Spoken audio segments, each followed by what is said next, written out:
আজ আমার এক আনন্দের দিন। সকালে প্রকৃতির টানে বেরিয়ে পড়লাম সবুজের মাঝে, আমাদের নিজস্ব সবজি বাগানে। শিশির ভেজা ঘাসের উপর পা রাখতেই মনে হলো প্রকৃতি যেন আমাকে আপন করেই নিল।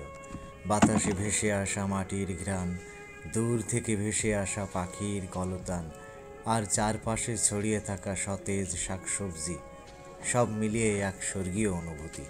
বাগানের কোণে কোণে রোদের মোলায়েম স্পর্শে ঝলমল করছিল বেগুন, টমেটো, আলু, পাতাকপি আর নানান রকমের শাকসবজি। এক এক করে হাতের ছোঁয়ায় তুলে নিলাম, আর এভাবেই প্রকৃতির মাঝে সময় কোথা দিয়ে কেটে গেল টেরই পেলাম না। মন ভরে গেল প্রশান্তিতে, যেন শিকড়ে ফিরে যাওয়া এক অনাবিল সুখ। লতানো গাছের ফাঁকে লুকিয়ে থাকা টমেটোগুলো যখন হাতে নিলাম, মনে হলো এ যেন প্রকৃতির রক্তিম ভালোবাসা। বেগুনের মসৃণ বেগুনি গায়ে সূর্যের আলো পড়তেই তা যেন রূপকথার রাজ্যের কোনো রত্ন হয়ে উঠল। পাতাকপির পাতা খুলতেই তার ভেতরে যেন এক অদ্ভুত সজীবতা লুকিয়েছিল, আর আলুগুলো ছিল মাটির নিচে লুকিয়ে থাকলেও তাদের উষ্ণতা অনুভব করলাম আমার হৃদয়ের গভীরে। প্রকৃতির কাছাকাছি থাকার আনন্দই আলাদা। আজকের এই সবজি তোলার অভিজ্ঞতা শুধু আমার একার নয়, এটি যে কেউ উপভোগ করতে পারে। যদি তোমার কাছে একটু জায়গা থাকে, তবে একটি ছোট বাগান তৈরি করতে পারো। ছাদে, বারান্দায় বা কোনো খোলা জায়গায় সামান্য পরিশ্রম আর ভালোবাসা দিলেই পেয়ে যাবে তাজা স্বাস্থ্যকর সবজি। আমি প্রকৃতিকে ভালোবাসি। এই সবুজ ধরনী, আকাশের নরম বাতাস, গাছের পাতায় জমে থাকা শিশির বিন্দু, মাটির স্নিগ্ধ ঘ্রাণ, সব কিছুই আমাকে গভীরভাবে টানে।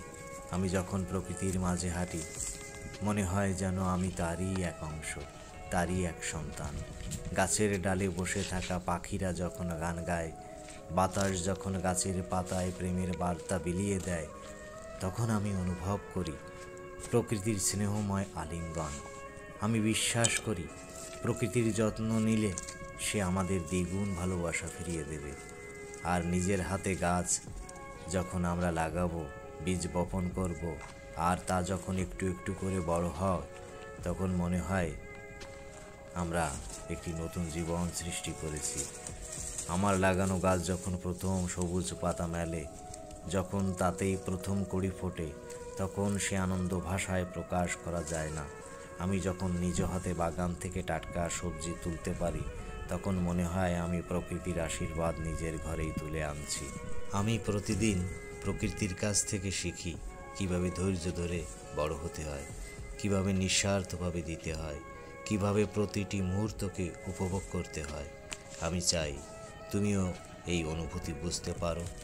প্রকৃতির প্রেমে পড়ে যাও, সবুজে ভরে উঠুক আমাদের চারপাশ, কারণ প্রকৃতি আমাদের প্রকৃত বন্ধু, প্রকৃত আশ্রয়।